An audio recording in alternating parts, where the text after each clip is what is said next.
The winter adventure is finally coming to a close, and to finish it off, we come to the Manassas Mall. Once it was regarded as a dead mall and might even go to the wayside. However, the mall seems to have made a comeback in recent months. Let's step inside and get a closer look at the Manassas Mall.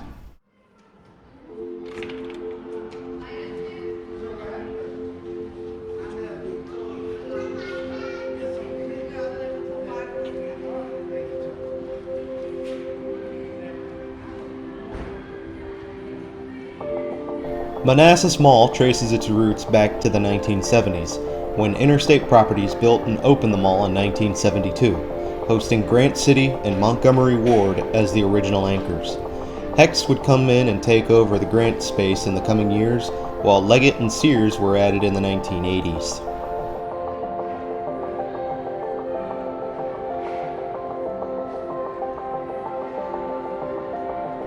Manassas Mall seemed to have problems tracing as far back as the 80s, as some speculated that the mall just didn't seem to exist in the Fairfax and Prince William region. It was stacked up against competition, such as the Fair Oaks Mall just 15 minutes away.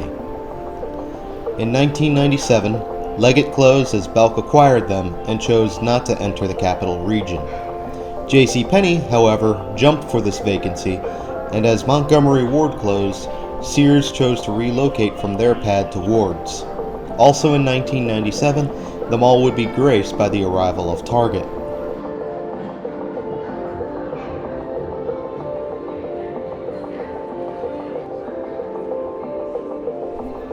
Over the years, Manassas Mall managed to chug along, doing okay for itself in the area.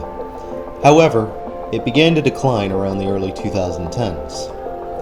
Oddly enough, however, Walmart chose to open a supercenter in 2009, even going as far as to maintain a secondary entrance into the mall.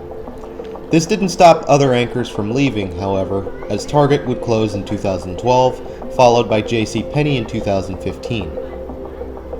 Around 2014, though, Pyramid had purchased the mall and would announce their plan to redevelop the shopping center into a mixed-use center.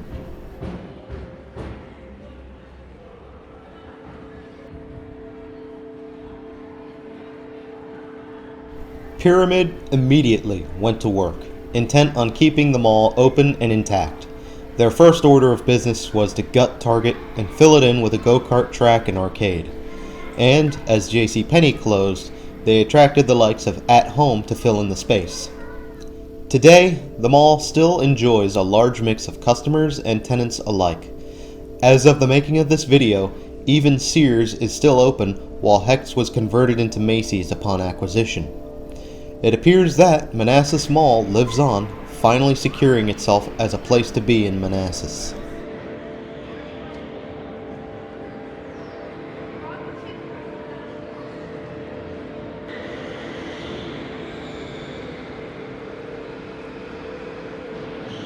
For a cold day in January, this mall was quite busy, so I was lucky to get any lull in the crowds.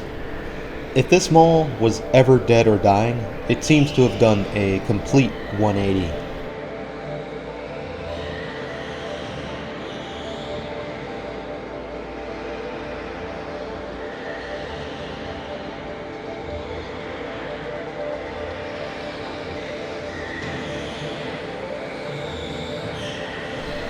Manassas Mall seems to have been blandified quite a bit, but does that really matter? While the mall is doing well, has something to offer to everyone, and has a diverse mix of tenants. For a while, this mall used to be on the decline and was even featured on deadmalls.com. But against all odds, Pyramid managed to turn this mall around and get it back on its feet. Color me impressed, because usually most developers drag their feet on redevelopment projects like these, or they don't follow through at all. But hey, Pyramid pulled it off, and now look, people everywhere.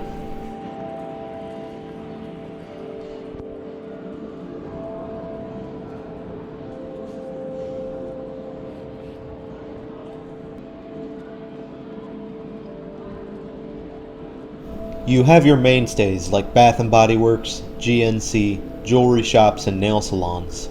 But you also have more trendy stores like American Eagle, Forever 21, and H&M. Beyond your standard fare of mall stores, you have At Home to shop at, or that arcade Uptown Valley, and that go-kart track. There's even a children's play area near Sears. I don't know how they did it, but minus the aesthetics, Pyramid has brought to life my idea of keeping a mall alive. A healthy mix of practical shopping, trendy boutique, dining, and entertainment. Mall developers should definitely take notes from this mall. It may serve them well in keeping their malls alive as the times change.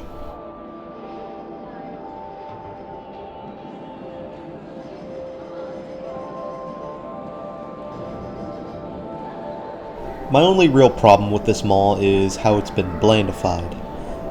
This food court, I suppose, still looks alright with those pillars and the lights mounted on them, but still, the emptiness along the floor, save for the kiosks, just leaves something to be desired.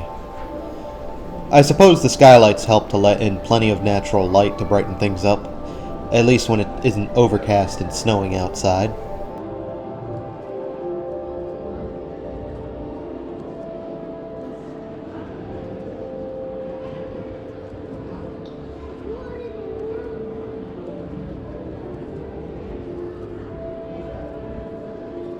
Just think of what could have been in that center of that court.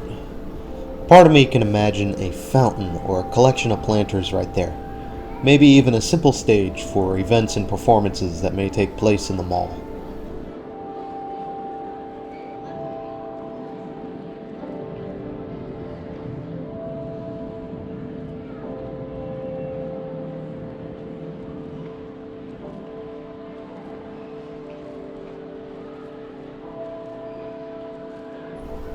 And perhaps the most surprising thing in this mall, an attached Walmart. I look at this and wonder how many malls could have been saved, or at least propped up with a supporting Walmart. There are a number of malls out there that have had a Walmart come into their lot as a detached unit. And with many restrictions Walmart likes to apply, the mall in question would practically be crushed under its foundation. I can only speculate how different things would be if malls like Swansea still had an attached Walmart.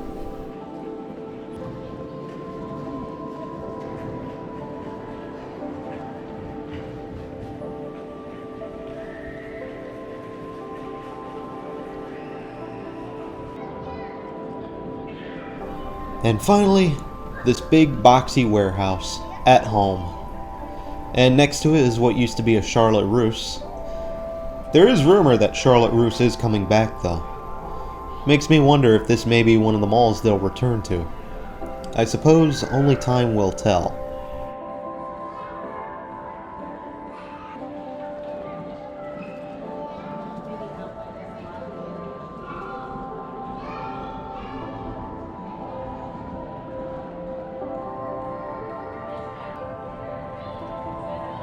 So all in all, this is the Manassas Mall. A nice little powerhouse at the edge of the Fairfax sprawl. Hopefully this mall will stand up to the test of time and be enjoyed by many for generations to come.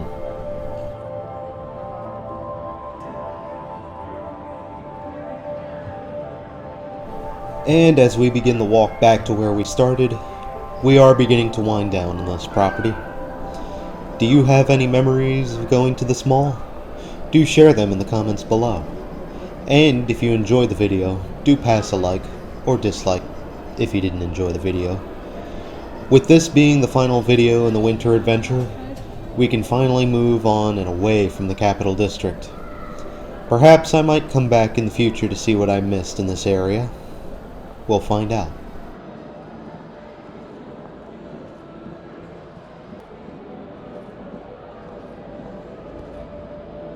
And if you want to keep the discussion going about Manassas Mall, don't forget about the Dead Malls Discord, which will be linked down below.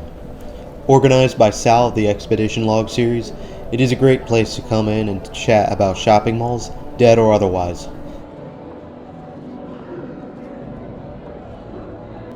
We also have a number of creators in from the originals like deadmalls.com's Jack, Nick of the Caldor Rainbow, and John Rev.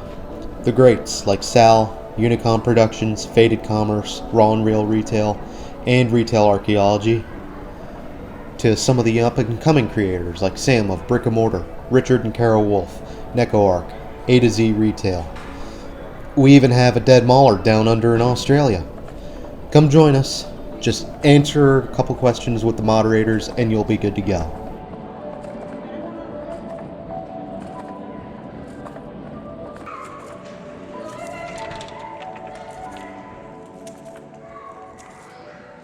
I like to peek at the code of conduct every once in a while. Was I supposed to ask before taking pictures? I'd love to ask, but most management firms never respond anyway. This